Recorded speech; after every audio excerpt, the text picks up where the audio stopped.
we're now going to hear from someone who's more closely involved with the villagers, one of the mothers of a villager.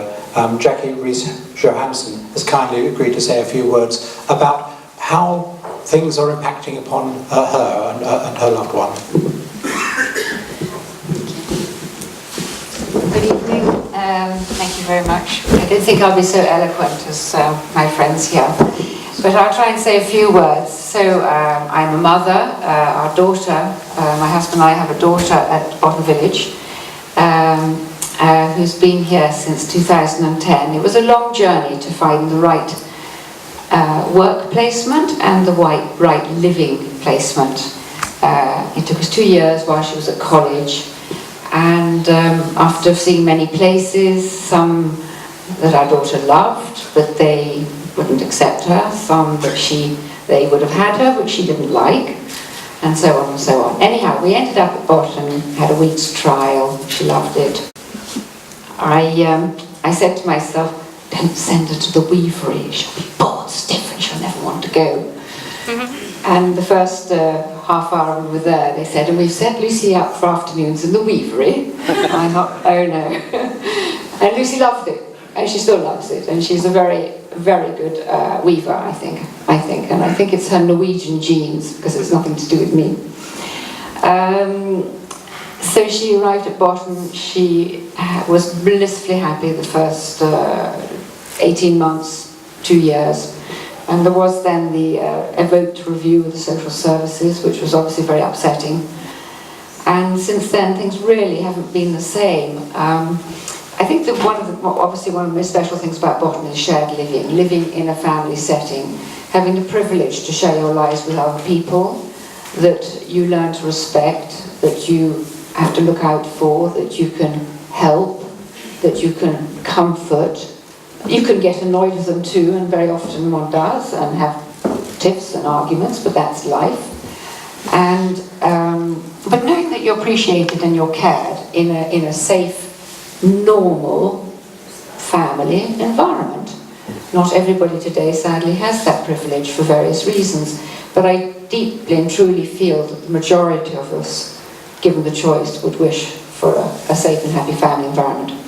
And that's what Lucy found with people of different ages, which also is very enriching. That's life. When you live in a supported community, you live a little bit in a bubble. It's difficult to be sort of truly integrated in a normal population like you would in a village or on the local street. And she has the young co-workers that come with bringing the world to their feet at Botton for people that can't just book a flight on EasyJet and go anywhere in the world that they want to. So the world is brought to them, which is wonderful.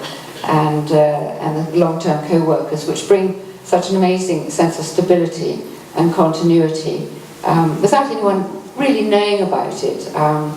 Our daughter, for example, she can walk to work, she can walk to see her friends, to the coffee shop, to the store. But always there is actually somebody knows, just sort of has a vibe about where she might be. So she's not completely out there on her own in the big wide world, which is quite comforting for somebody who's who's very vulnerable. And yet, one has a sense of wonderful independence, because one thing our daughter said before finding somewhere to live was that, Mum, I don't need carers. I can go to the shop at the corner of the street and I don't need a carer to do it. So, one had to get this balance, and Botton was the perfect balance, Botton Village. One of the wonderful things for me was that I could actually, my husband and I could step back for the first time in about 24 years, which Lucy was desperately keen that we should do. She wanted to be like all other young people, to lead her own life, to be independent of her parents. And we were, because there was such a lot of continuity, there was such a strong team in the village, without one really seeing it. Everyone knew where our daughter was working, where she was going to eat, who her friends were, who was coming to visit. Things just happened. But then, there were sort of care managers and employees and different groups that came in for consulting or I don't know what. And we suddenly found that our daughter was involved with probably 7 or 8 different people, none of them who seemed to work together and seemed to be giving different messages. And guess who was troubleshooting? You know, parents were involved again.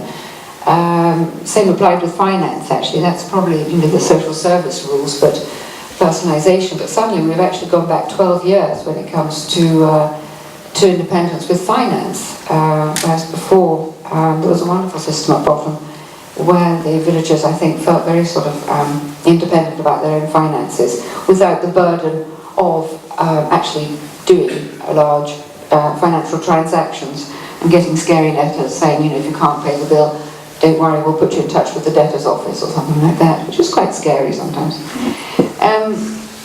So we are very worried about the fact that shared living will go. I think one thing that CBT hasn't understood is that being a voluntary co-worker, indeed any volunteer work, it comes from the heart. You can't impose it. So I see here briefly, it says that the co-workers will be paid and they're perfectly welcome to do voluntary work in the weekends and the evenings. You know, voluntary work doesn't happen like that. It doesn't come in a contract. It comes from the heart, and that will go. I think you know, as the balance or the imbalance of co-workers versus paid employees changes, you know, one will lose the will to work around the clock, which is what the co-workers do. Just like really like you know, somebody who runs a household, you work around the clock, you're on duty all the time, and that will go, and there will be sort of the lack of continuity from, you know, changeover from the one day person to the evening person. I mean, like Catherine, I know there are some wonderful, wonderful paid employees already at BOTTON and in the care sector. And I know several already in the village who just do an amazing job, but they've also got something else in here too. And I remember once I read statistics when I was working in the business of care myself with the elderly and vulnerable, and they said then in the business there's a third are there because they really want to do it and they do it well, a third are there because they're just making a living, and a third should never be there at all. And I'm sure that still applies today. You know, one runs the risk of getting people who are there just because it's a job, and the trouble is that they probably will move on. We've already seen it within the last 18 months. You know, people have come and gone, and then you start again, and you have to get to know the new person. So it'd be very sad to see this lack of continuity. People who've been there for years and years and years, who know the village, who know the way things run, who know their business as well, even though not that paid, they're very experienced, and can provide this sort of independence with security. Okay, thank you.